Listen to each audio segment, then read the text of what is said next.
And I wanted to start, Your Excellencies, the Swedish, Spanish, Dutch, Austrian and Polish ambassadors to offer a very warm welcome to UCL. On behalf of all of us here, we're really grateful for your time from this busy schedule, and we're looking forward to this roundtable.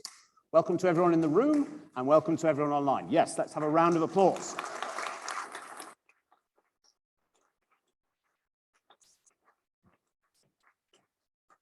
So I shall just say a few words of introduction. UCL is, of course, one of the great European universities, founded in a liberal tradition, and we remain, of course, a leading European university today. We demonstrate that by participating in networks such as LERU, the League of European Research Universities. We have many research and academic collaborations across Europe. And of course, many of our staff and students are European, including me. I'm a European too.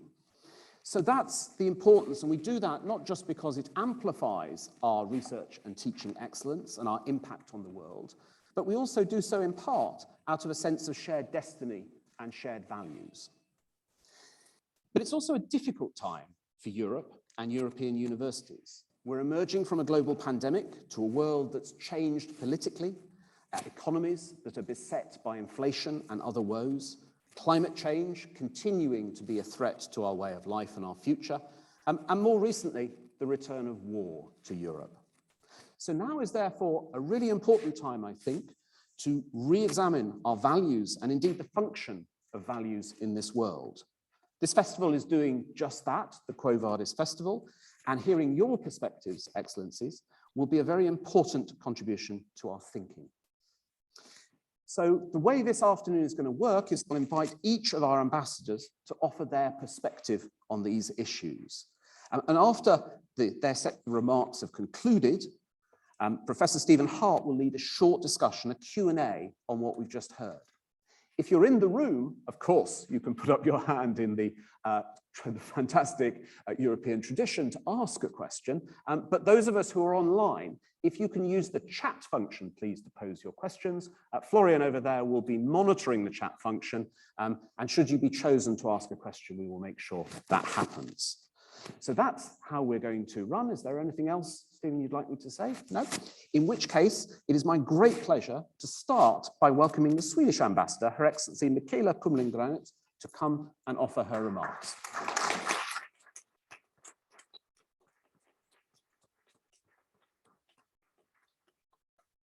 Well, Professor Hart, Your Excellencies, ladies and gentlemen, and dear students, thank you so much for inviting me here today. It's really very timely to be coming here to discuss European values, and especially with students like this, because you're also very early on in your careers and you see history from different perspectives. So it's really interesting. And it's, of course, difficult for me not to discuss, when we discuss the issues of European values, it's very difficult to do that without having one starting point, namely the Russian aggression or invasion of Ukraine. So this is what I will have as a starting point for my introductory remarks. So I would like to make a couple of points on this one, what it really means for not general, but also for Sweden, and also what implication it will have also for the future, not least for Sweden. So first of all, we will have to remind ourselves that the 24th of February 2022 was a game changer, a turning point. I know we've said this many, many times during the last couple of weeks and months, but we need to remind ourselves of this again. And when I see all these students, I think that you will be remembering this date the same way that I remembered another revolutionary timetable, namely in 1989, when we saw the fall of the Berlin Wall. I think that what we're seeing today with this was in the same kind of grandeur. Because by actively choosing to launch a brutal invasion, Russia is not only displaying a behavior belonging to past centuries, Russia's action also grossly violates, as many of you know, international law and the principle of the UN Charter. And it poses a direct challenge to the rules-based international order, undermining European and global peace and security developed since the end of the World War II. And all of this directly, of course, challenges and undermines our common values. However, let us also remind ourselves that the Russian intentions were made clear earlier on, not least before Christmas, when President Putin actually proposed drastic changes to the European security order, trying to limit the right of nations to choose their national security policy posture, suggesting a going back to the thinking of spheres of influences. In addition, it is important to point out that it's not only the Russian actions in themselves that are problematic, but it's the form in which they are performed, the brutality, the systemic and structural form of the aggression and breaches of international law. At the same time, completely disregarding other effects of European issues, such as the refugee issue, but also globally, and in this regard, of course, the looming food crisis that we're worrying about, of course. All this said, there is some good news, some very good news, and that is that the Russian invasion of Ukraine has become a European earthquake. It has become an awakening. The perception of Russia and autocracy is completely different now. This is not about Ukraine alone, but all of us and our values and freedom. And we cannot take our values and rule-based international order for granted anymore. We need constantly to defend these. And this is also what explains the unprecedented unity that has emerged, a transatlantic unity, the unity in the EU, in Europe, including between the EU and UK, and a unity to support Ukraine and to stop Russian aggression by making it as costly as possible and deter it and others from other acts of aggression. This also explains why the European Union quickly went from stepwise economic sanctions approach vis-à-vis Russia and fired, as I would nearly call it, an economic sanctions bazooka towards the center of Russian economy. Since February, as you know, 5 sanction packages have been delivered against Russia, and the 6th package was agreed upon a couple of weeks ago that will cut 90% of oil imports from Russia by the end of this year. So that said, and this also explains, of course, why Germany's government dispensed with nearly an 8-year-old aversion to conflict and maintaining limited defense budget, and instead announced a huge increase of military spending, but also has with unprecedented speed worked towards a transition from dependency on Russian energy. It also explains why Poland, and we will hear more, I think, from my colleague here, the enormous efforts being done from Poland, including opening its borders to more than 2 million Ukrainians. It explains why 141 countries voted in the UN General Assembly to condemn a war and demand the withdrawal of all Russian troops. And finally, it explains why Sweden, not only for the first time since 1939, decided to support an army, the Ukrainian army, with both lethal and non-lethal weapons, but also on top of that, decided to abandon more than 200 years of conducted policy of non-alignment and to apply for membership to NATO, together with Finland. For Sweden, these are historical steps, I would say epic. And the logic there being that Russia's action will have lasting consequences, not only for the countries and organizations of Europe, but also in the Euro-Atlantic area. The boundaries of NATO's Article 5 has been, for instance, also made abundantly clear. Partners are supported and allies are defended. And this would also raise the threshold and increase security for Sweden and the stability in Northern Europe, including the Baltic region and for our Baltic partners. Finland's choice, of course, had an enormous impact on this decision, of course, because Sweden and Finland are security policy twins. We need to continue to work together. Years of close cooperation with NATO has prepared us well. Sweden has taken part in all the NATO and UN missions so far. So we would also then, of course, be security providers, responsible member, and contributing to advanced capabilities in many ways. But maybe most important for Sweden, I think that we feel that we have a responsibility now to sit by the table and to contribute to the development of European security order to protect and secure our orders and our values. So what made this possible? Well, one of the answers is simply but crucial, the crucial principle enshrined in the UN Charter. Every country is sovereign and equal, and from that follows the right of self-determination.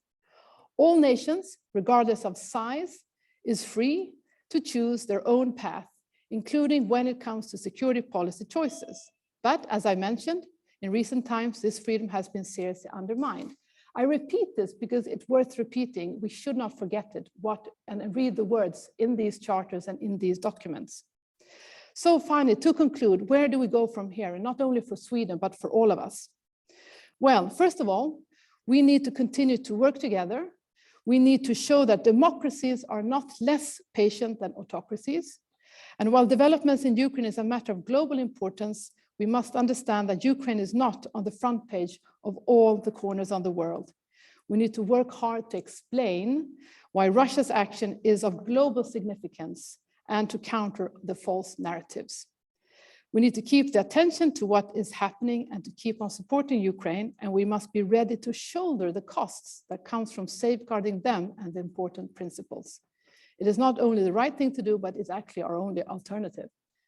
So in this new era that we have entered, I would argue that we not only can, but must prioritize to the defense of our common values. And we do that best today by making sure that Ukraine succeeds. Thank you very much.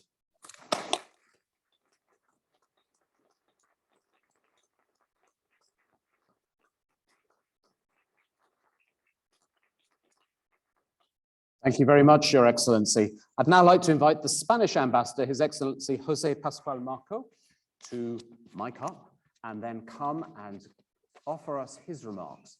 Meanwhile, of course, you can be thinking about Her Excellency's remarks and the questions you're going to ask. Should I put it here, for example? I think we're on Further now. down.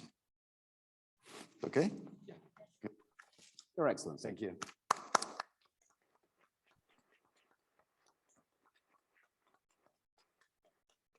So it's a pleasure to be here. You know that my daughter studied here in UCL, and I have an undying debt of gratitude to the university for taking her off my back for 3 years. No, I love my daughter, and now she works for the European Commission, so you know, European values.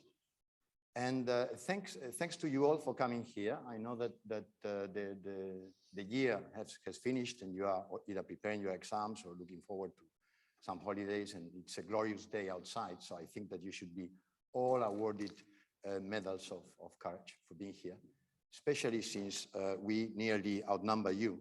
And if the 27 of us, we would outnumber you. So all but the speakers start with a quote from Churchill. So I'll start with a quote from Churchill, of course. When he said, "We have gathered together to proclaim here and to all the world the mission, the aim, and the design of a united Europe, whose moral conceptions will win the respect and gratitude of mankind, and whose physical strength will be such that none will dare bother her quiet sway." So Churchill had a way with words. I don't know whether in the 75 years since those words were pronounced, we have lived up to such lofty words, but I don't think we have done that badly.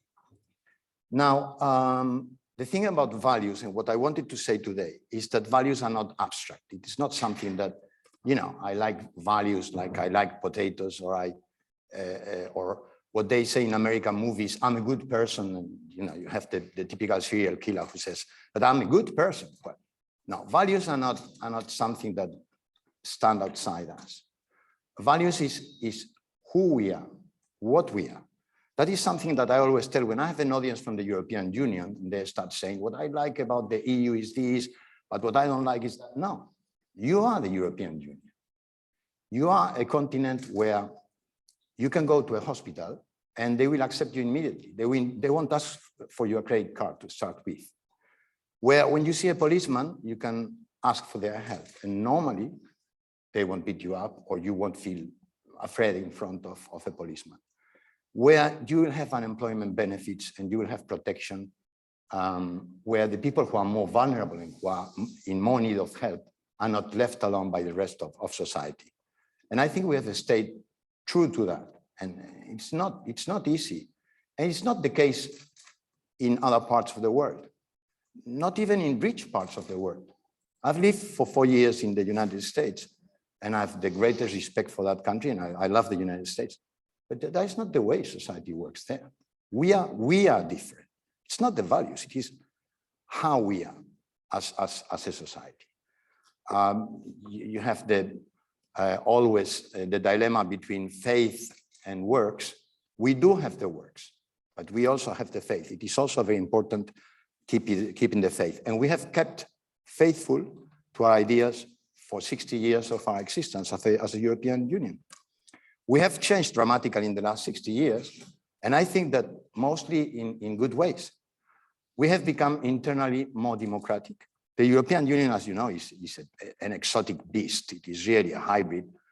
But we have now the European Parliament. I've worked a lot with the European Parliament in Brussels. I was ambassador there for 5 years. And they always add something to the dossiers. And it has been very good to see the rise of the influence of the European Parliament in Europe. The President of the Commission now, although it is not a written rule, now is elected through the Spitzenkandidaten system. And it is the vote of the European citizens for the European Parliament that determines who is going to be the leader of Europe. The European leaders, the presidents, the prime ministers, they get together, they used to get together once every 3 months. Now they are practically every day in Brussels. And their debates are mostly public. So we see the leaders of our nations debating publicly on very important issues. And they can be criticized, for example, now with the gas and oil debate with the Ukraine. But in front of all the citizens, they have taken very tough decisions that are going to affect all of us. And that transparency is one of our values too. And Europe has also changed. We are a lot more diverse than we were 60 years ago. 60 years ago, this was a white continent. Mainly Spain, for example, it had negligible this means. Now in Spain, 15% of its citizens were born abroad. And we have gone through the financial crisis with 1 million, for example, Romanian citizens in Spain, and very tough economic conditions. Nobody has said a word. We have gone through the crisis together, as we have gone through the pandemic together. Poland, for example, has, I think the ambassador is here, but almost 1 million Ukrainians before the war working there. And nobody speaks about that. And I think we have been true also to our belief in a better world managed by all of us, not only by Europeans, but by the rest of the world. There is always a space for more generosity, but we are the first donor internationally. We have been for a very long time. We have been criticized over the vaccines by some people in the, well, I'm not going to say who, but we have been the biggest donor of vaccines to the world, and we are giving more money than anybody in the world to vaccination in Africa, in Latin America, all over the world. During Brexit, I think that we were responsible, and we put citizens and residents as our first priority. I was one of the negotiators, in my case for Spain, and we protected the rights of Spaniards here, but also of the 400,000 British residents in Spain. It was our biggest priority to protect their rights. And now we have got, of course, I could talk also of the leadership role of the European Union in climate change, which is tough, and it's going to be even tougher. And now we have got the Ukraine. My colleagues are going to speak more about that, but I'm proud of how we have acted. We are in the first line of fire. We are a lot more dependent on Russian gas and oil than the UK or the United States. And our countries are literally in the first line of fire. And we are making big economic sacrifices and security crises to face this crisis. I think that the European Union has underpinned, with its internal cohesion and its determination, it has underpinned the effort of NATO. And it has been crucial to ensure that the West united stands up to tyrants everywhere. And we are going to keep on doing that. There will be a NATO summit, a very important NATO summit in Madrid on the 28th of June with a new strategic concept on the table. And it will be a good time to reaffirm our solidarity. In fact, Finland and Sweden will be there, and they've applied for NATO membership. And all heads of state and government, including partners from Asia and the Pacific, will be sitting at the table. I think that the friends of freedom have got to stand together. That is our strength, that we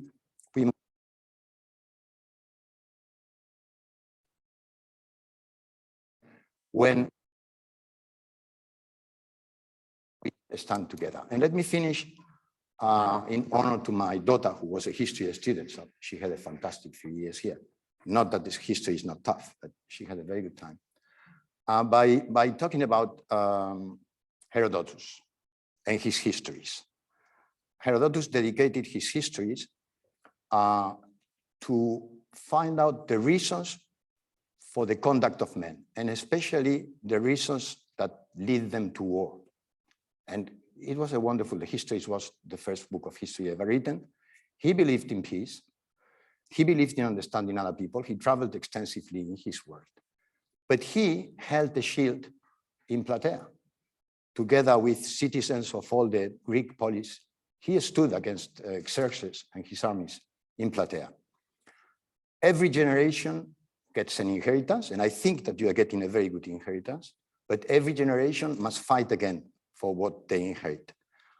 We might be a continent with, it's an old continent, and we've got to be open to the rest of the world. We are sometimes grumpy, we are sometimes pampered, we are sometimes fractious, but we have got determination, and we will hold our shield at Plataea. Thank you.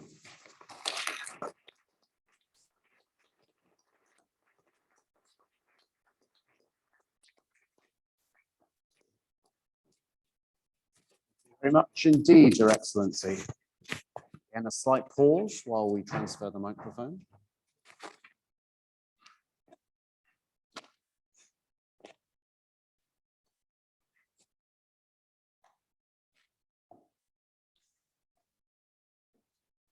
Right, so now I'd like to welcome the Dutch Ambassador, His Excellency Karel van Oosterom, to give his remarks. Thank you very much.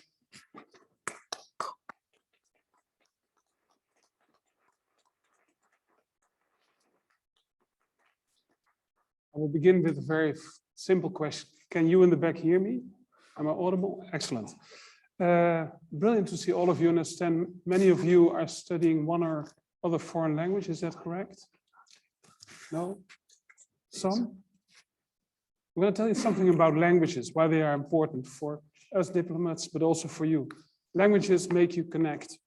So I'm very happy that there are two very special people here today who are working with the Dutch language.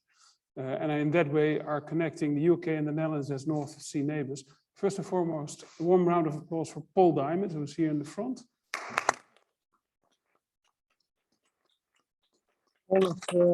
Paul is a former diplomat to the Netherlands and is now, amongst others, chair of the board of the, how can I explain? Every year there's a thesis written in Dutch by a number of students and you review them and then you allocate a prize. Is that a? Essays, broadcast, anything. So you're a very special person and you're keeping that relationship alive. And we have Professor Christine Sass with us as well, here at the front.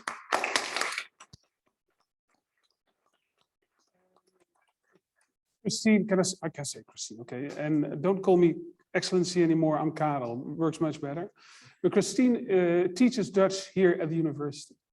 Why is a language important to connect? But very often it's also reason for misunderstanding.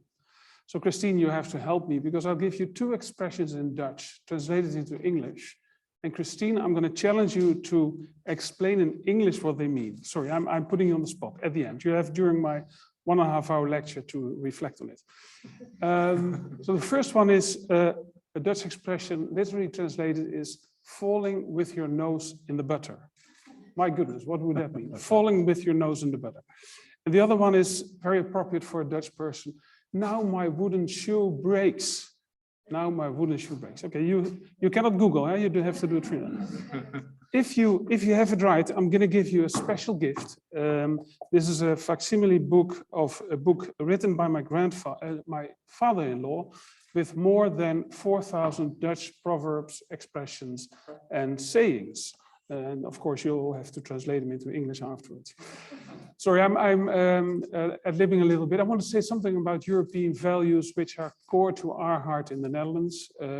Values which are not, sometimes are taken for granted, but should not be taken for granted. And certain values we as a Dutch are promoting in Europe, in the European Union. And they are the values of being pragmatic, of being outward looking, and being open-minded. And I will tick them off all three in that order.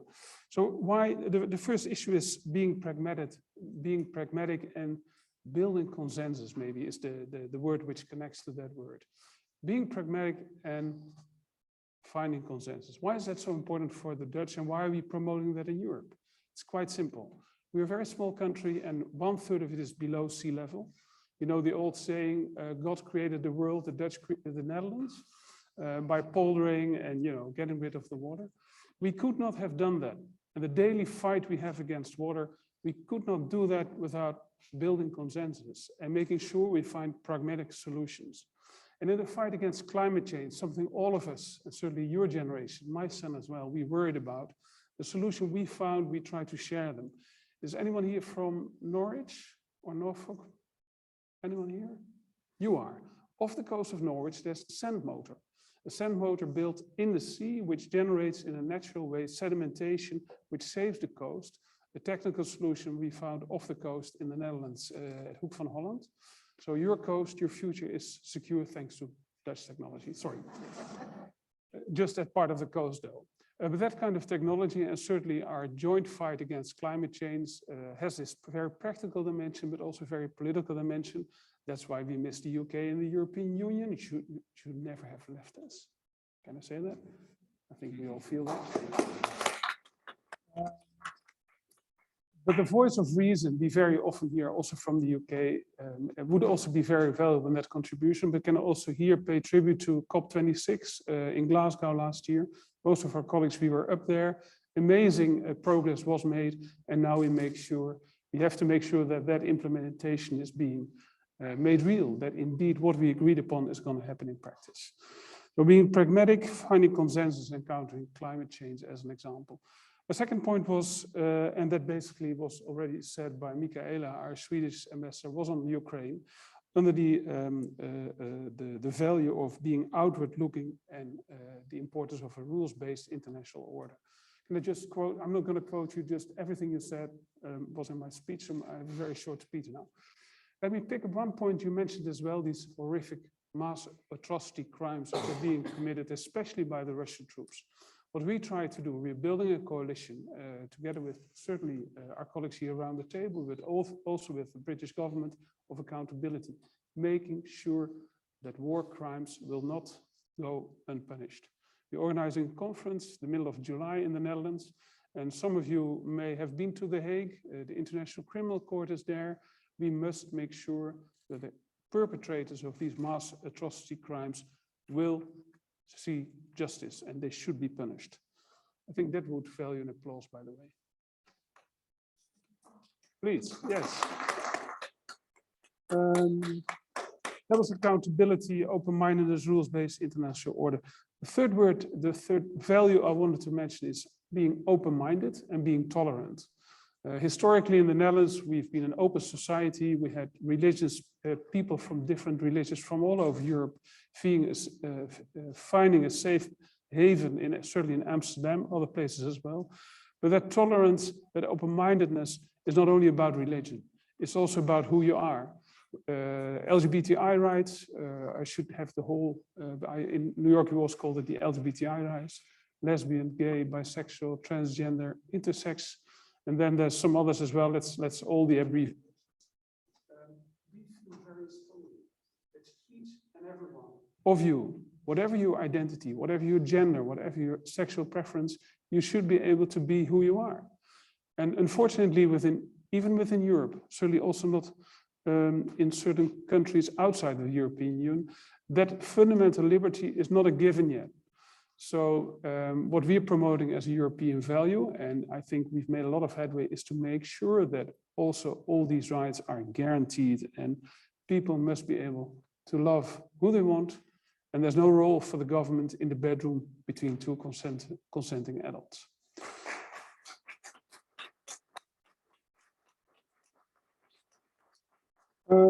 So I talked about being open-minded, I talked about outward looking, I talked about pragmatism.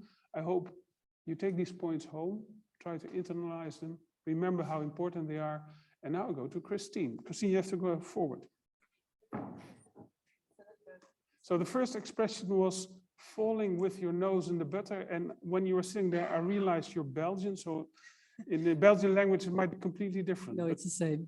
Okay, very good. Oh, well, we do say forward your backside in the butter, but it means the same thing. It means that you are very, very lucky. Yes, that's the first That one. first one was good. Correct? And the other one is, now my wooden shoe breaks. Yes, nou breekt mijn klomp. Yeah, That is, I am dumbfounded, I'm flabbergasted, I'm very, very surprised. well.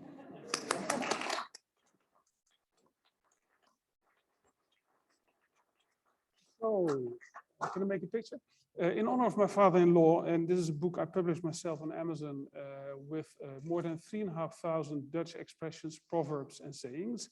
You can use this at university I will. Thank and you. teach them all. I will teach them all. Thank you very much. Thank you.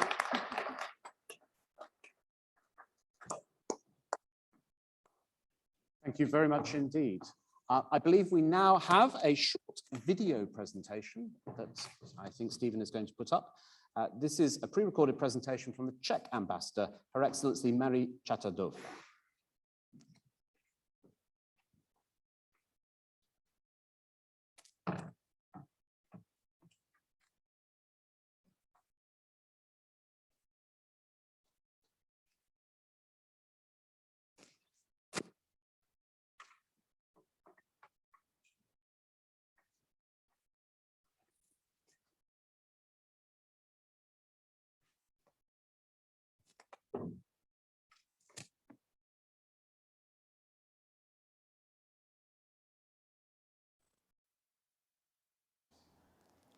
Ladies and gentlemen, dear friends, I am really pleased to address you today when we are talking about such an important topic as European values. It was at your university on the 19th of October 1915 where Professor Tomáš Garrigue Masaryk, back then the still yet to be first president of Czechoslovakia, delivered his memorable lecture, The Problem of Small Nations in the Crisis in Europe. This lecture happened to be the inaugural lecture of what is today UCL's School of Slavonic and East European Studies. And Professor Masaryk was one of the founding fathers of this school. In his lecture, Masaryk stated, "It would help us greatly if I could show you a good map of the European nations. But no such map exists. In Europe, we have more than twice as many nations as states." Indeed, much has changed since Masaryk's lecture. At the time when Masaryk delivered these words, Europe was seeing the dusk of great empires. And today, our maps look very, very different. But sadly, even after more than 100 years, I am delivering my words on the backdrop of a brutal, bloody war in Europe. And a nation defending its right to enjoy its own statehood against a bigger, aggressive neighbor is again in the center point of a crisis in Europe. Throughout the last century, Europe experienced the two most devastating wars the world has ever witnessed, followed by a conflict we tend to call the Cold War. It was the horrible experience of these conflicts that helped us define the values we today are proud to call European. The values of democracy, human rights, free elections, freedom of speech, rule of law, human dignity, but also the right of nations for self-determination, the fundamental right of nations to decide on their own who should be their leader, which direction should their country take, and which other countries or organizations should they affiliate themselves with.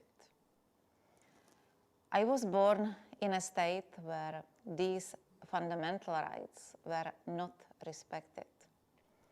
Therefore, after the Velvet Revolution of 1989, I could see with my own eyes what great difference it made. I saw how gratefully these values were being embraced by countries like ours that finally managed to break away from the shackles of totalitarian regimes. And let's be clear, it was not an easy process, but what was undeniable was how much they helped to improve the lives of people. My experience of serving as the ambassador to the United Nations in New York just proved to me that these values are really not just European. They are the core of the basic UN documents as the UN Charter and the Universal Declaration on Human Rights. And yet, the horrible Russian aggression towards Ukraine puts us in front of an important question. Does every country have the equal right to choose these values? My clear answer is yes.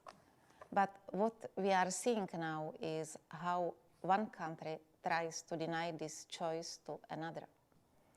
And we also see that the Ukrainians, as a nation, as a people, already made the decision that these are the values they want to live by. As the Czech ambassador to the UK, I am very glad that the close relationship between the Czech Republic and the United Kingdom is strongly rooted in our shared values and our desire to promote and defend freedom, democracy, and the rules-based international order. And not just for ourselves, but for others as well. Because this desire embodies another important European value that I have not mentioned yet: solidarity. Solidarity is not an empty notion for our two countries, and I am proud that the Czech Republic has been so active in receiving Ukrainian refugees, providing Ukraine with the means to defend itself and defending its rights on international forums. Promotion of democracy, human rights, and the right of countries to make their own choices is not just the moral thing to do, but it is a fundamental necessity for us. No matter if countries are big or small, they should and must have the same right of choice. And if we would allow that one country would be denied it by others, how do we want to claim it for ourselves? I remember when I was little, Russian, or more precisely, Warsaw Pact tanks passing under our windows. After the Velvet Revolution, we could think that nothing similar would happen in Europe. But this Russian aggression against Ukraine is a terrible wake-up call for all of us. So I consider the topic of your debate today extremely important, and I wish you a fruitful discussion. I thank you.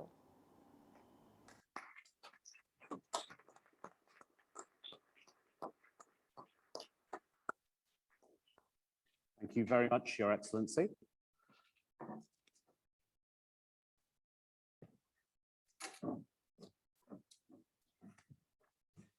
Welcome the Austrian Ambassador, His Excellency Michael Zimmermann.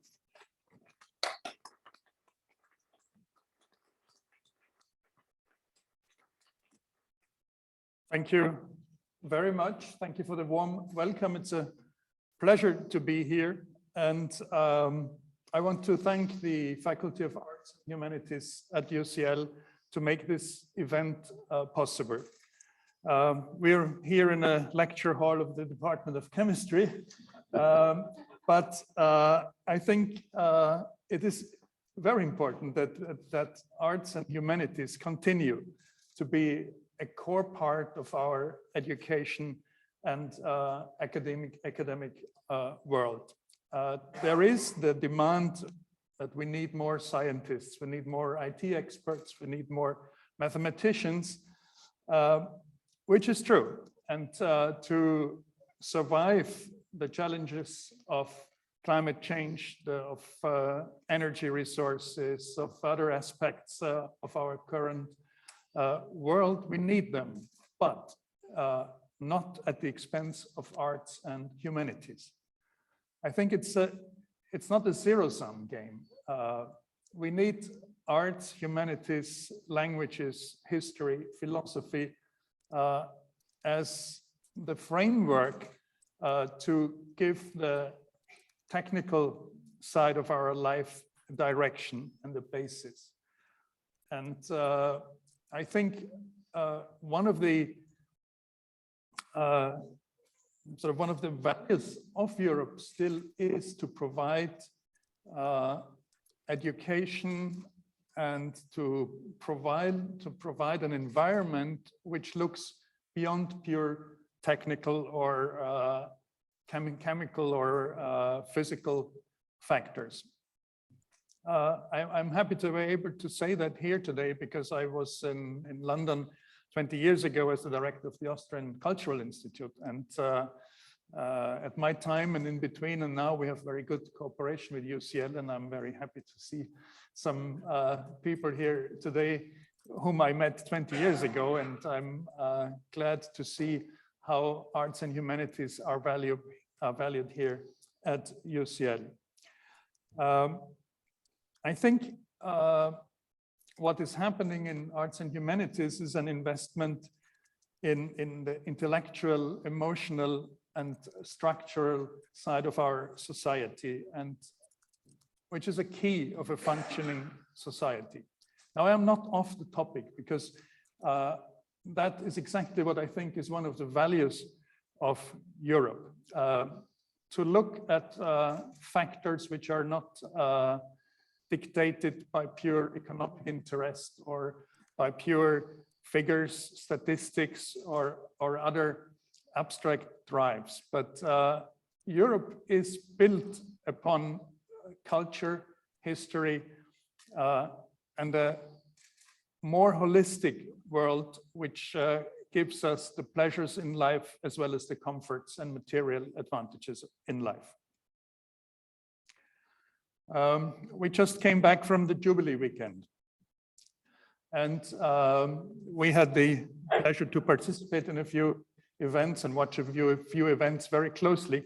And I think we were all impressed by the huge public response to the Platinum Jubilee. We were impressed by the peaceful and cheerful celebrations during the last weekend. And one thing I really sort of noted or was impressed by is that you have celebrations for a leader who has led for 70 years, but nobody was forced to take part in these celebrations.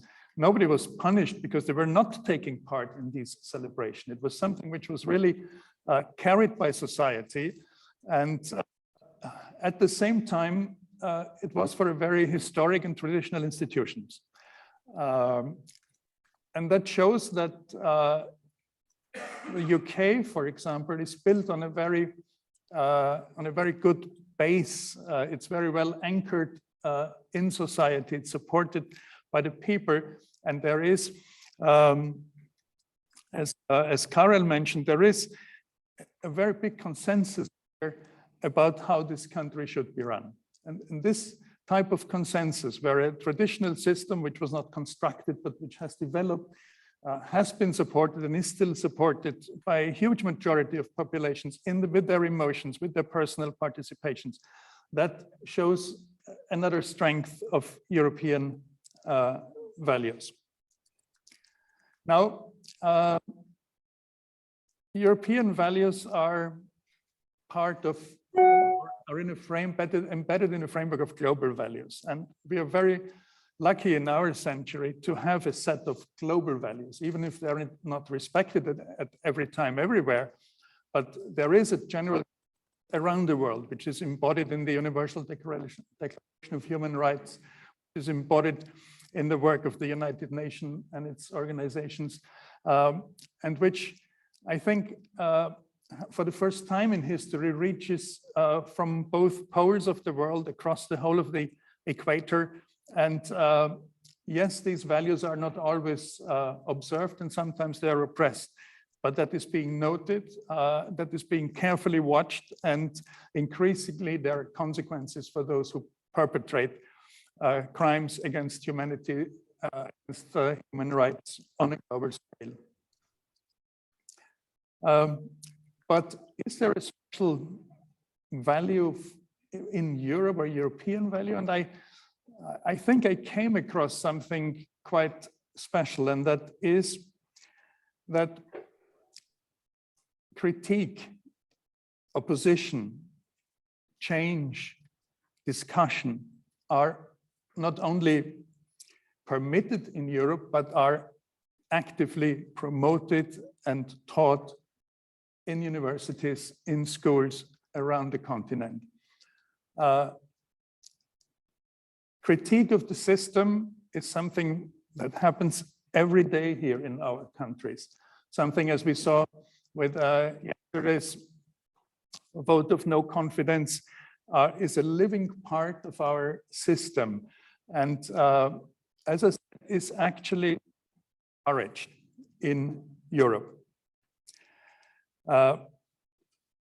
The education system, freedom of speech, freedom of science is something that we live here every day, and that as a consequence leads, I think, to the amazing progress Europe has made in so many sectors of life, and in so many sectors of science, of knowledge, of technology. And we have been going through this phase of encouragement of discussion for at least 200 years now, since the Enlightenment. And I think that gives our continent a unique strength in the world. Now, of course, progress is not a uniquely European concept, but I think the way we can live with opinions, we can live with different views, is something probably unique in human history, and probably unique in the world. Yes, on the surface, we look very traditional and very, very boring. And if you go to Austria, you might go there to see 800-year-old buildings and old churches, old palaces. But let me tell you, behind this traditional facade in Europe, huge changes in society have happened, are being incorporated in life, have been accepted, and have pushed us forwards. And the quaint houses in Amsterdam, the palaces in Poland, fantastic museums in Spain, the beautiful traditional houses in Sweden. Yes, we live with them, we love them, but at the same time, I think every day in life we question the systems that are running them, and this questioning is that what gives us our special position. Now, I think one of the indices I have not seen yet in terms of quality of life or so is the retirement dream index. Where does somebody dream to retire in? And you have many powerful countries in the world, and I don't want to name them, but they're members of the Security Council of the United Nations. But would anybody want to retire in Russia? Would anybody want of us to retire in China? No, I don't think so. On the other hand, thousands and hundreds of thousands of people around the world do want to retire in Switzerland, in Germany, Austria, in Britain. So there must be some attraction of the European system. And my suspicion is that it's this constant debate, this constant look for national consensus, for compromise, for structures which are supported and carried by the people. And I think it's our task to teach that, to teach it to future generations, and to live it ourselves. Thank you.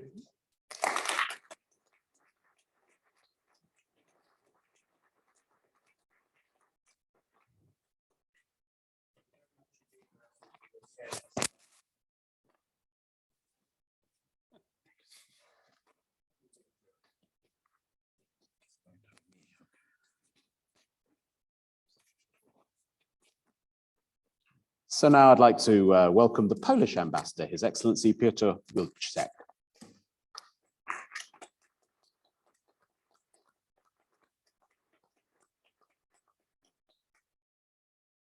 Your Excellencies, distinguished professors, ladies and gentlemen, I am delighted to join today's discussion. When almost a month ago, we were preparing a joint film of the EU ambassadors in London for Europe Day, we referred to what unity means. We all underlined the principal values of the European Union. Solidarity was one of the most frequently mentioned. In my opinion, considering the current grave situation in Ukraine, this should be the value that we put first in our thinking, solidarity. I'm glad to say that Poland has been at the forefront of aiding Ukraine and continues to call for a harder stance against Russia over its invasion. We support our Ukrainian allies and friends through military assistance, political pressure on Putin's regime, with severe economic sanctions, maintaining our diplomatic and consular presence in Ukraine, and literally standing shoulder to shoulder with President Volodymyr Zelensky by visiting him in Kiev during the invasion, a gesture also shown by other European leaders. Crucially, Polish people are among those who most generously have opened their doors and hearts to millions of Ukrainians fleeing the war. Around 3 million people have so far entered Poland from Ukraine since the beginning of Russia's aggression against this country. And in the principle of solidarity, none have been left without help. Since this war began, the European Union has stood together to face those who want to destroy the peace and challenge the security architecture that we all have been working for so hard for many years. Poland has lived through its own trauma, being subjected to over 50 years of Soviet occupation. Although the fall of communism was our own doing, it would not have happened without full support from the West. Having this experience of solidarity being shown to us, we fully and completely understand the analogy to Ukraine's current situation, and again, the need to reach out to Kiev. Therefore, not only is Poland helping Ukraine in its efforts to defeat the aggressor, but it also actively supports the common answer to the needs of our neighbor. With this in mind, we organized a donors conference in aid of Ukraine, which took place in Warsaw on the 9th of April and managed to raise over 9 billion euro for people fleeing the Russian invasion inside Ukraine and abroad.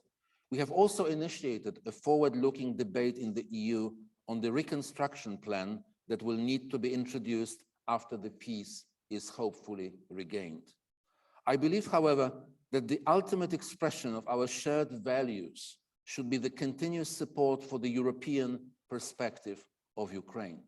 We need to remember that today's war is not the first time that Ukraine is paying a high price for its pro-European choice. No EU country has paid a similar one ever before, and hopefully none will ever have to do so in the future. We also have to keep in mind the economic perspective. A return to normal life for Ukrainian citizens will not be possible without the return of a functioning economy. Ukraine is a strategic economic partner who wants to link the future of its economy with the EU. It is a huge market for European goods and services, even more during the post-war reconstruction period, which the country will hopefully soon enter. As an EU-associated country, Ukraine has been implementing the ambitious plan of pro-European reforms already for several years. They started well before the association agreement came into force. That is why, since the submission of the Ukrainian application, we have been strongly advocating the acceleration of the process in view of granting Ukraine a candidate status. Now, as EU member states, we find ourselves facing decisions which may change the course of European politics, if the EU finds enough courage and unity to take them. We are determined to work hard with those who are not convinced about proceeding along about proceeding along the ambitious path. It is our strong conviction that the war in Ukraine is a strategic wake-up call, which requires decisive action on our part. As most EU members are also allied within NATO, there are safety measures in place. However, the ruthlessness and inhumane brute force that the Russian army has shown in Ukraine does not rule out an attack on our soil, on our values, even if it could in turn lead to a global conflict. With this in mind, we also encourage our strategic partners from outside the EU, like the US, Canada, and indeed the United Kingdom, to publicly support Ukraine's accession. In our view, in the long term, there is no alternative to a clear European perspective for Ukraine. We cannot accept arguments against this used before the war, as today's situation is completely different. Furthering Kiev's accession is not only beneficial to the Ukrainian government and people, but also to us, EU member states. Anchoring Ukraine in the West will potentially minimize losses to the global economy and the single market in the future. And it's really about anchoring Ukraine in the West, as Poland did in 2004, joining the European Union. We mustn't forget that the security of Europe also depends on the situation in our wider neighborhood. The worldwide food crisis, deliberately caused by Russia, is a growing concern for us. In May, Poland organized the 33rd session of the FAO Regional Conference for Europe in Łódź. The conference adopted a decision condemning the Russian aggression against Ukraine. We hope that the international community will take appropriate measures to prevent the wave of hunger that threatens the global South. That is why we are doing as much as we can to mitigate the effects of the blockade of Ukrainian harbors. Millions of tons of grain should be delivered to Africa from Ukraine to avoid the growing danger of widespread famine. As Europe, we need to think not only about our security, but also about the situation of those who are our partners and find themselves in trouble, in the spirit of solidarity, especially if the trouble is an effect of unjustified actions of a more powerful actor. Ladies and gentlemen, the development of modern technology has brought war onto the screens of our television sets, tablets, and mobiles. For the past 3 months, we have all seen disturbing images of war, intolerable cruelty, and a true showcase of the worst traits humanity has to offer. We would all like to see peace in all corners of our continent again. Nevertheless, there should be no return to business as usual. In fact, in Russia's context, there should be no return to business at all. Until the Kremlin stops threatening the liberal democracies of the EU. For years, it has been doing so with energy prices. Now it has widened its scope to food, which cannot leave Ukrainian ports. We must continue our policy of imposing sanctions. A bully will only stop picking on others when he is in pain himself. And if we do not show solidarity, if we do not stand up together to this frightful aggression, European values will be replaced by Ruski Mir. And alongside Bucha and Irpin, history books will name other towns where it is introduced. We must prevent it from happening at all costs. Thank you very much.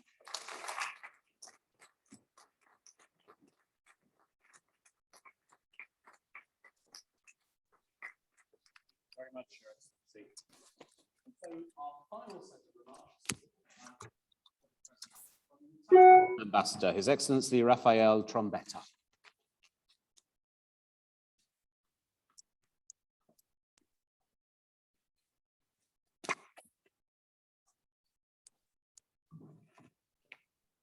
But the great writer, Milan Kundera, in a book he was writing about Europe, he was writing about the invasion of Hungary by Soviet Union army in 1956. And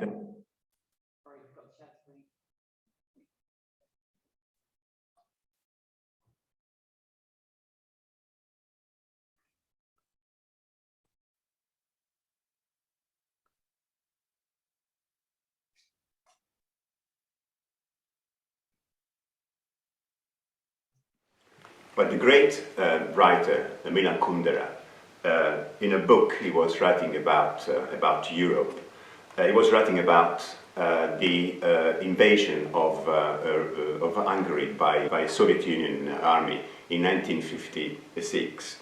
And one of the last things he did was to send this message to the world, where he, just literally a few minutes before his office would be destroyed by the Soviet army. And the message said, "We will die for Hungary and for Europe." Now we can replace the word Hungary with Ukraine, and it's exactly the same situation. Because people, when their freedom is under threat, when their fundamental rights are questioned, well, they turn towards Europe. They turn towards the European Union, which has been, still remains, the most extraordinary, the most successful project of peace, of human dignity, of equality, rule of law in history. These are all values laid out in the Lisbon Treaty and in the European Union Charter of Fundamental Rights. And those are the values that we are protecting in our common efforts to support Ukraine against Russia aggression. A military support, first of all, because democracy and sovereignty must be defended, of course. This is up for Ukrainian people, for Ukrainian authorities to defend their territory themselves, but we give them, our full support. In economic support, because people cannot have a dignified life if their economy is so dramatically and suddenly shattered. And also a humanitarian support. More than 5 million of refugees have fled, after the aggression towards many European countries. Italy, we are doing our bit, our part. More than 160,000 Ukrainian refugees have been welcomed in our country. But the crisis in Ukraine is also an incentive for the European Union to go forward. Already, as a consequence and as a response to the pandemic, the European Union approved a package of support to our economies that was totally unprecedented. 750 billion euros that the European Union gathered to support our economies. But even equally, if not even more important, that also was the beginning of truly European fiscal policy. Now, the crisis we are living now, as a consequence of the Russian aggression in Ukraine, also can give us these sort of incentives to do more. First of all, in our common energy policy, some of the European countries have been heavily affected by the war in their energy supplies. Italy is one of those. About 40% of our gas import comes from Russia. Nevertheless, we have been fully supportive of all the sanctions that the European Union has approved. The latest one was at the European Council at the end of May, and more sanctions and more measures will be necessary in the future. We'll see if this, of course, will be the case. Of course, a common defense policy is becoming more and more a necessity, not only to make our response to this crisis more effective, but also because it would mean that we could actually spend less and be more effective. Health, I mentioned already the response in terms of economical support during the pandemic, but also to have a truly European health policy would be fundamental to face if more crises will arise in the future. But also our decision-making process needs to be upgraded. We need to move more decisively beyond the principle of unanimity and towards more majority decision at European level. These are the proposals that the Italian Prime Minister made at the beginning of May in a speech at the European Parliament. This is what he was referring as a pragmatic federalism, a federalism that is based on what people's needs are. And this is also the lesson that we must always remember, coming from the main architect of the European community, which then became the European Union, Jean Monnet. He ended his memoir by saying the European community itself is only a stage on the way to the organized world of tomorrow.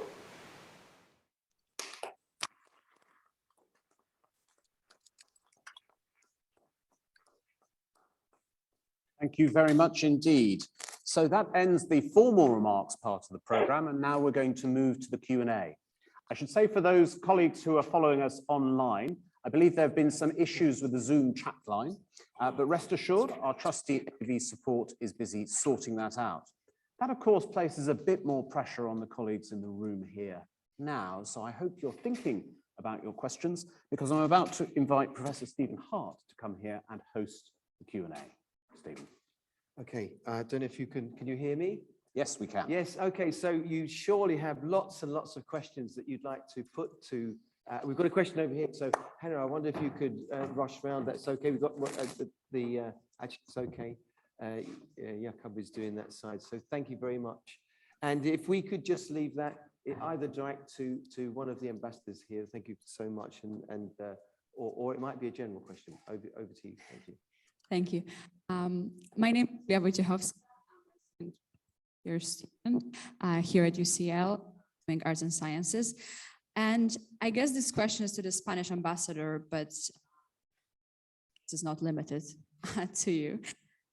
So Spain has recently introduced a unprecedented law on women's rights, reproductive rights. I'm sure you're quite aware. And by some, it's considered quite controversial. And most of you have spoken here about how we as Europe can, live with different opinions and views. And my question here would be, like, how do we ensure we talk about the sensitive such as abortion, such as, like things we not necessarily agree upon? How do we talk about these things, and how do we ensure we finally sort of reach some sort of consensus? Yeah, thank you.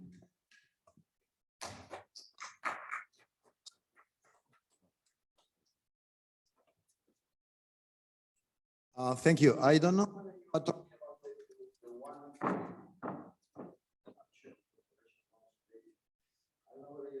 the one on menstrual pain or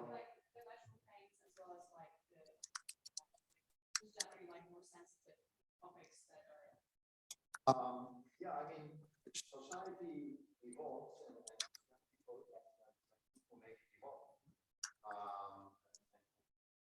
That is the important thing about the value production. We decide how we want to be within certain parameters.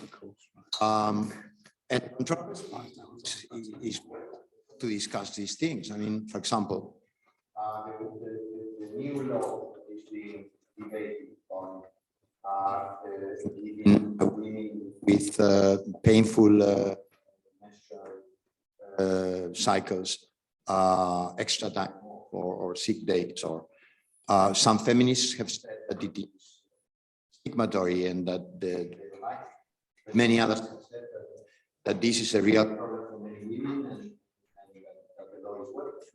But we have to discuss that as a society. The law on there is a law now on consent, as you know, that has been approved in Spain, where consent is very explicit to prevent sexual violence. In general, it has been very welcome. It has been debated. assess the law on trans rights and on the possibility of receiving medical treatment and deciding into agenda at a certain age. But those are the signs of healthy societies that they evolve and they've got a cutting edge. And when you start on the cutting edge,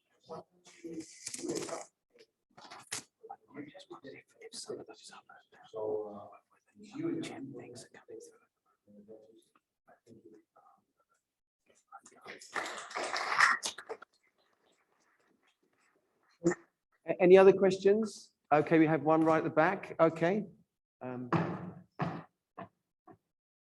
Raz, that would be great. Thanks very much.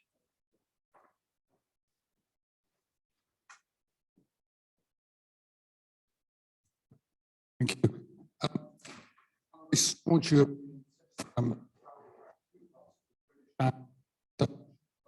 worried about some developments in the EU.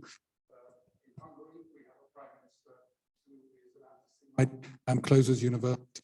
In the Netherlands, we have neo-fascistic parties who are also anti-Semitic, leader, minister. And the question for the Polish ambassador, undermining of the independent. How would you address concerns in Europe about developments in Poland?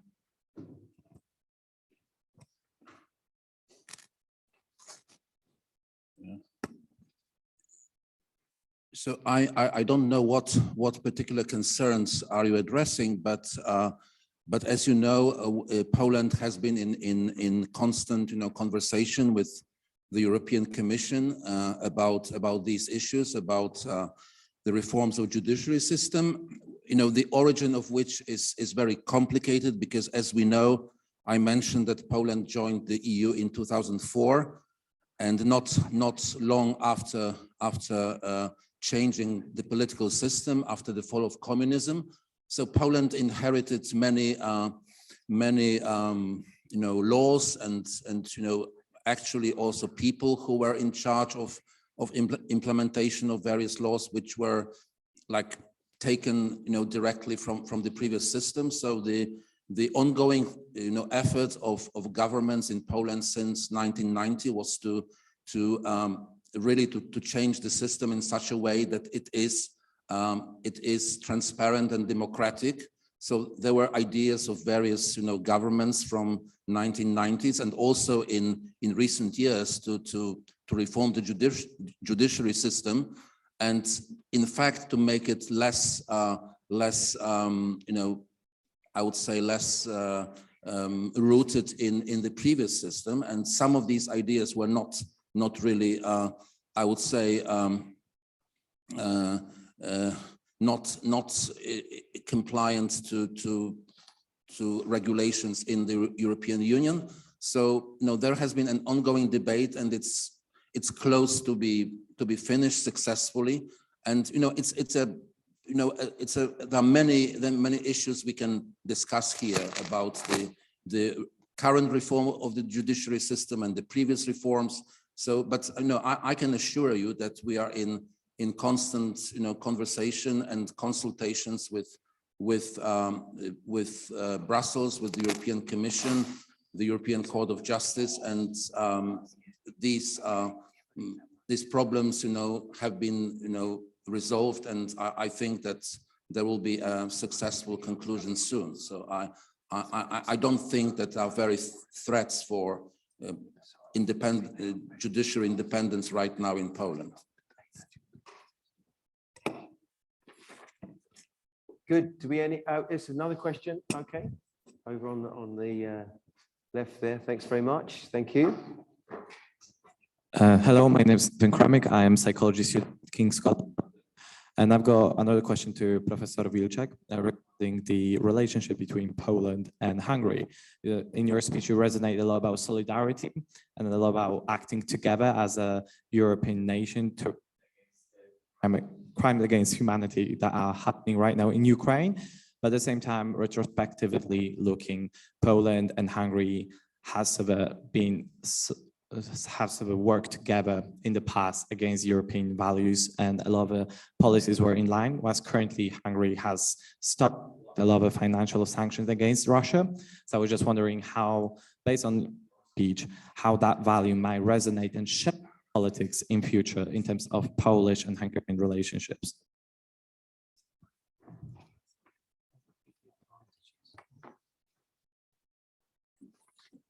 Thank you for this question.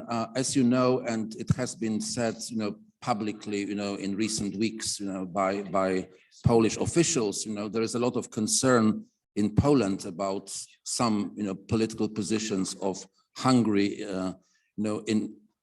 especially about the sanctioning Russia, about the war in Ukraine. So these differences between Poland and Hungary, have been expressed publicly, especially by the Polish government and Polish Prime Minister. So it's publicly known that unfortunately, although we've had a long tradition of very good relations with Hungary, unfortunately today there are many differences between Hungary and Poland, and also well, there is a kind of crisis, and it's not a secret that there are differences, and we hope that Hungary will understand that we should have a united position on Russia's aggression in Ukraine. So that's what I can say. Well, that's basically what I can say today. Okay. Thank you very much. I think we do have one question from the chat. I think we'd like to just present that one by Florian. Yes, yeah, just do that one first. Yes, we've got two questions have been posted in the chat. I'm just going to sort of summarize and paraphrase them a bit. They're both about the importance of European values in relation to countries which are not currently part of the European Union. So one question was about the cultural influence of the British liberal tradition on Europe, and whether the importance of the British political tradition is now less strongly felt in Europe after Brexit. And the other question is about Ukraine, and to what extent you feel that Ukraine is already fully aligned with common European values. These two questions were sent in the chat. I don't know whether any of your excellencies want to answer this.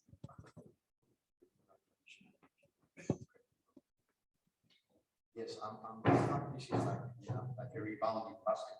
So I'm guessing back to this.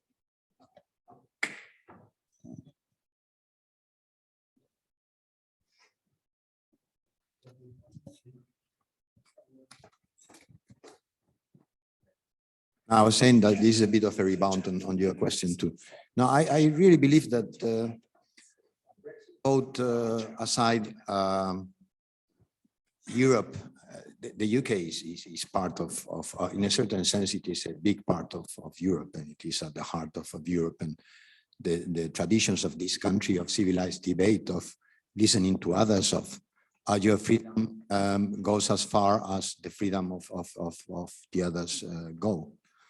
I think that British liberal tradition has been so powerful, such a part of the European heritage. And I think in the European Union and in Europe in general, the main thing is that nothing is sacrosanct, nothing is sacred, nothing is fixed in a stone, that we accept change, that the only important thing is for us to discuss among ourselves those changes, to be, as Plato said, zoon politikon, an animal of the polis, a political animal that discusses, that has the right to discuss its own affairs and to decide. And I think that is especially important for young people, that you are given a chance, and it's also a very big responsibility. You are given a chance to change your environment and to decide. Nothing is set in stone. Why not? And if we have got to put new rules in place because of new points of view and new experiences and new ways of living and of feeling yourselves European and citizens of the world, well, you have got the opportunity to discuss it and to set these rules in place. Thank you. Okay. May I just add a word to that? And one concept which has not been mentioned yet today, but which is mentioned in the invitation for today, is the rule of law. And I think the rule of law is one of the very fundamental ideas and concepts that gives us our civilization. This rule of law was developed as a concept in practice in England, later the United Kingdom. I think we have adopted this concept very deeply, but I still feel that without the United Kingdom and the European Union, something is lost. And the impressive, impartial, principled, fair look at legal questions, at questions of governance, is something that is very important. I am happy to be here. I'm in Britain and to see more about European students in Britain studying these ideas. And I think that the rule of law definitely is now embodied with structure and laws of the European Union. But still, I will still be.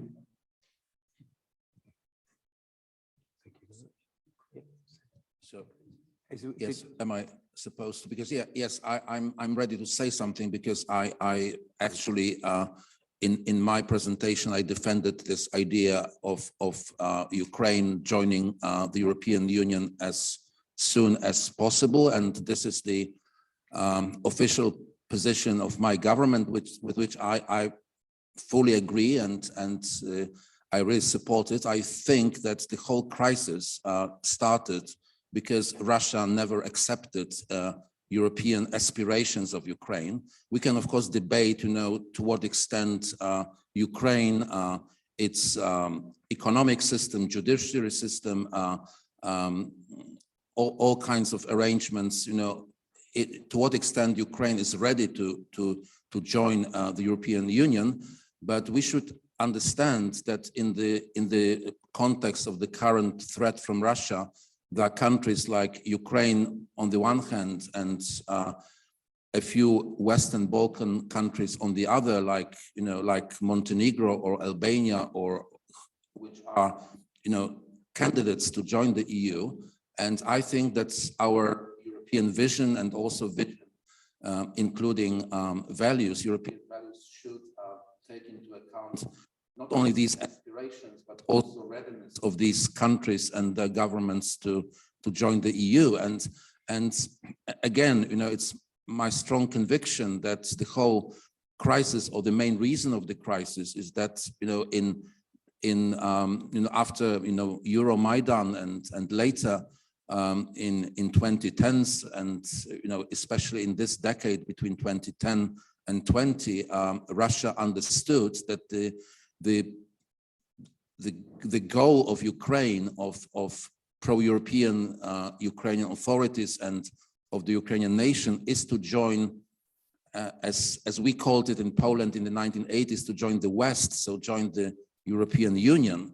So of course, it's the devil is in details, and there are many details and many obstacles to overcome. But I think that in general, for all kinds of reasons, also because it's a big market, as I was trying to explain, we should think about Ukraine as a member of the European Union, because their sacrifices today and the whole war is because, I strongly believe in that, it's because of these European aspirations of Ukraine, which Russia hates so much that they just cannot imagine this country, which is supposed to be, according to them, a buffer state, this country to be a member of the European family of nations.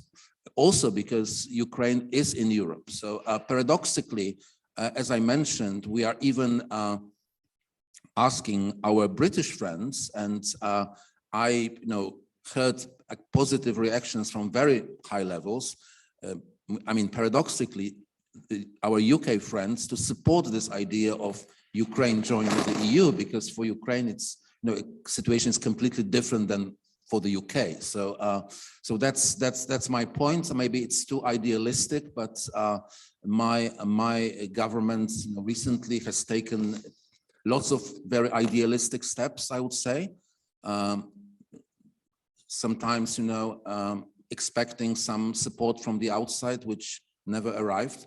But we are doing a lot, I would say, on behalf of Europe, especially with the refugees. So, and we strongly believe in future membership of Ukraine in the European Union. Thank you.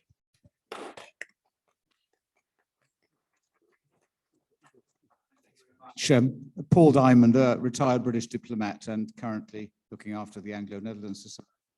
Professor Rees, you very wisely started this going with your statement that we're at a turning point in the history of the European role in the world. Quite right. I've got one question stemming from that. The point that we've reached, of course, is after 70 years of a sort of North Atlantic and United Nations infrastructure that we're all very familiar with. But those groups have excluded in practice a number of other rather important countries that happen to be democracies that are not in the West, but are actually in the East. And I'm referring to countries like Japan, Philippines, and of course, Australia. What more institutional effort do we need to be making to reach out in sharing our European values with those Asian European values, so those Asian values that may be rather similar? Second element to the question is this great university, UCL, has, as Professor Rees said, reached out very actively across Europe with many collaborations. Is that sense of wishing to reach out reciprocated by the European universities in terms of their relationships with British universities? And are there practical problems that stand in the way of that over the exchange of both teaching and learning, teachers and students? And lastly, probably the most important question I address to their excellencies collectively. Please, sirs and ma'am and sirs, what can you do to encourage the British to be less lazy about learning languages? Thank you. Would anyone like to answer that? Yeah. You know, I mean, just I have not much to say about Asia and democracy, but you know, there are differences between countries like Japan and countries like China. So I mean, obviously, as far as democracy is concerned, you know, there is this great challenge from China and its influences, and so there are democratic countries in Asia like Japan, and I don't think that we are planning to impose any, you know, any values or restrictions on Japan. So, but with the second issue, you know, after so many discussions about academic cooperation, I just want to say very bluntly that unfortunately, many of these difficulties we are experiencing right now as academics, and I'm also an academic, are because of Brexit. I mean, it's just, you know, we may of course debate that, you know, about Horizon and relations of Horizon to other issues between the EU and the UK. But unfortunately, you know, all complaints I hear from my British friends, why is Europe not doing this, or why is EU so stubborn not to do something? You know, it was not the case, you know, 7, 8, 10 years ago. I mean, so with Erasmus, with Horizon, with other programs. So of course we have to find solutions, obviously, and work on them. But I think the origin of these problems is the decision of the United Kingdom. It's not the decision of the European Union. I mean, it was the decision of the UK to leave the EU. And so, I mean, I'm just, well, because I'm saying this because I'm a little tired of all these discussions, you know, like blaming the EU about this or that. You know, why do you not want? Because you did not. I don't mean you, I mean in this room, but in general, I mean the reason is the decision of a sovereign decision of the United Kingdom. So unfortunately, so yes, so that and about learning languages, I don't know, some ambassadors who speak more foreign languages than me. That's a very, concrete question, and I have a very practical answer to it. There was a speech the late John Le Carré gave 7 years ago at the Goethe Institute, I think, titled Why I Think It's Important to Learn German. And in a few minutes and in a not very long text, he summed it up beautifully, what kind of and what kind of beauty people can gain from studying foreign languages. So if you print copies of that, distribute it. No, I'm joking. But there is a very good and a very concise case that was made by nobody less than John Le Carré, and I fully subscribe to that.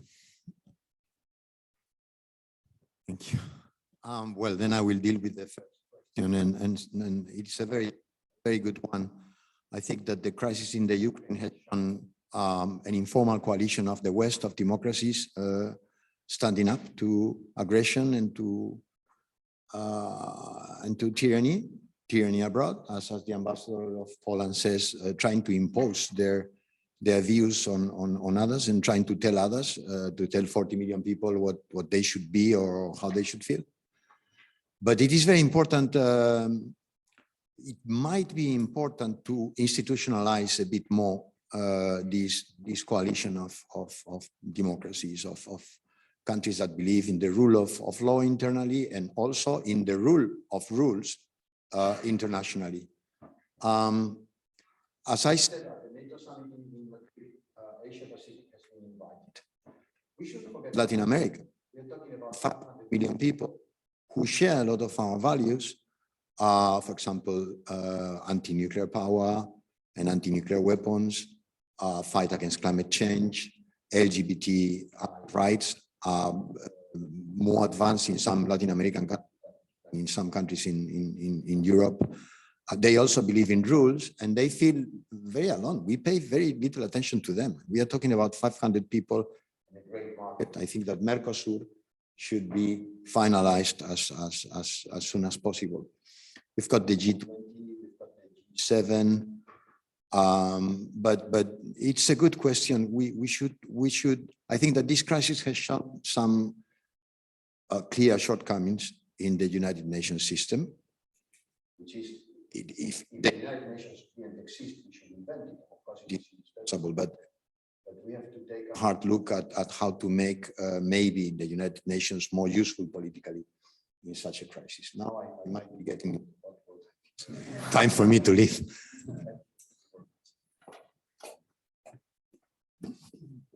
So I think my colleague Florian will talk a little bit about the good relations that we've maintained with European universities, giving an example of Italy. Of course, it was difficult at first.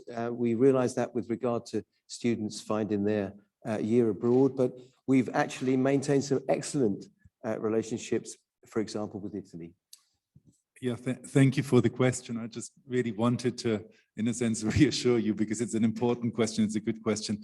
Our European institutional partners are very interested in working with us, luckily. You know, we've been fortunate. We've also been fortunate that the UCL Global Engagement Office has supported us in the context of a project which is called the Cities Partnerships Project, which has been supporting collaborations led by individual academics in all faculties and all disciplines with partners at the moment we've got this in Rome, Paris and Stockholm, but there is a sort of, you know, sense that this could sort of continue and develop. And at least 3 colleagues here in the lecture theatre have run projects with European partners. You know, these are not large grants, but they really sort of, they're sort of £4,000 or £5,000 to sort of create a conference or sort of volume or collaboration, but they really kind of sort of, what we felt throughout is that, you know, not only through the big networks, which are important, LERO is very important, which Geraint Rees has mentioned, and the U7+ network, which UCL is one of the sort of main advocates and architects of collaboration, but also these sort of, at the individual level, there's a very strong sense, lucky that we feel that our European colleagues value our contribution very much. Yeah. So. Good. I think we're actually getting to time. And so if there are, unless there's, well, I think we've got time for one more question. I think we really do need to have one more question. I think we'll have to have the question master will actually decide. I think that we do need to finish at 5:15. Thank you. Question to all of you today is this breakdown in Russia. You believe in seeking new partnerships and agreements with other countries, the EU should navigate the trade-off between strategic interests and deferring values with other countries.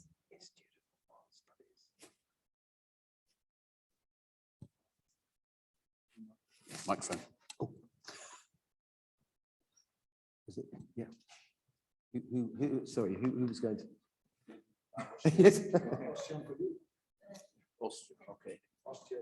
I think the answer is in the question. It is a trade-off. And I think to find the right compromise between interests, values, standards, necessities, you have to work hard. And I think we have lots and lots of good people in Brussels, especially working on these questions. It's a very experienced structure, and each of the agreements, treaties that the EU signs is very carefully discussed, examined, decided by the European Parliament. But one single simple answer will be very hard. And again, that's one aspect where we would like to have our British colleagues in the European Union, so that the consensus found is equal. But for the moment, that is not directly happening. But I think we can really see very careful. It takes a long time, the negotiations, the decision on trade agreements, that takes years. These are really within the countries, within the local interest groups, the civil society, economic groups. And at the end, if it's signed and if it works, most of the time it works. Because this is interesting that we don't want to overload trade treaties, but it's true that in the last 15, 20 years, the evolution in the European Union has been to have labor standards, worker protection standards, human rights clauses, climate change clauses. For example, the Mercosur treaty, I mean, we can have different opinions, but it really has got some very good and very strong clauses on fight against climate change and environmental protection. So we are evolving from trade treaties to, as you said, value treaties based on people who share more or less a point of view on how the world should be governed. Okay, as well. Absolutely. So I think, yeah, it's a very, very difficult question, but just following the answers of my colleagues, I just want to add that in these discussions, we need both politicians, diplomats, and bureaucrats, I would say. I mean, it's all these groups are important, and also, of course, academics, because it's sometimes, political, slogans or political announcements are very simple and simplified, and it's a risk that the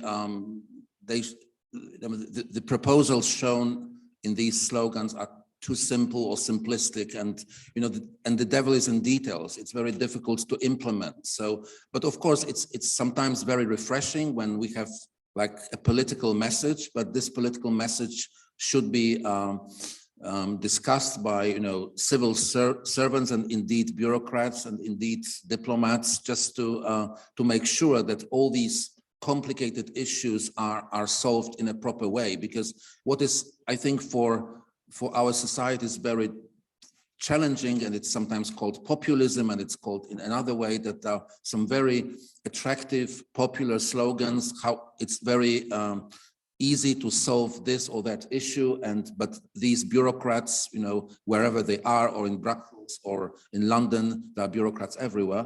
They want to complicate things, but the world is complicated, much more complicated than in some political slogans. So I think that to find all these balances, you've just mentioned, it's so difficult and requires cooperation of various actors in our societies.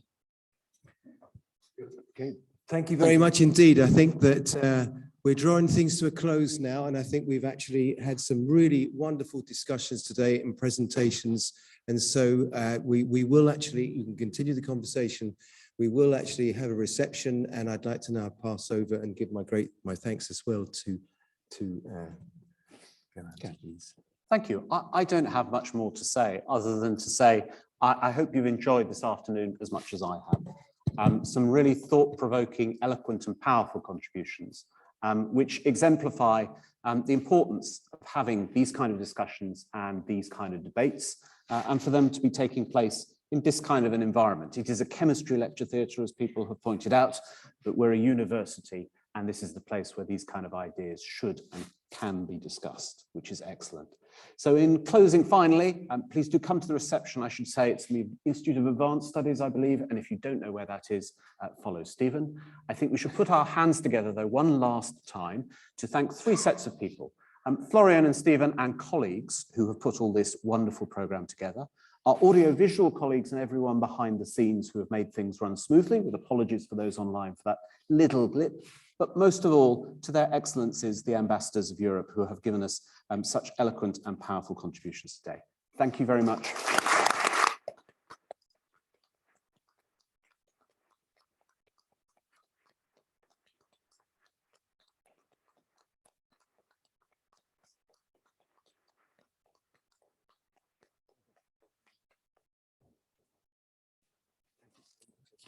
Absolutely wonderful. Thank you very much. I've been reading about your books as well. Gracias. Nada, de nada. It's actually fantastic. I'm going to come back to the because in my agenda a visit to the university, but during the full year. Please.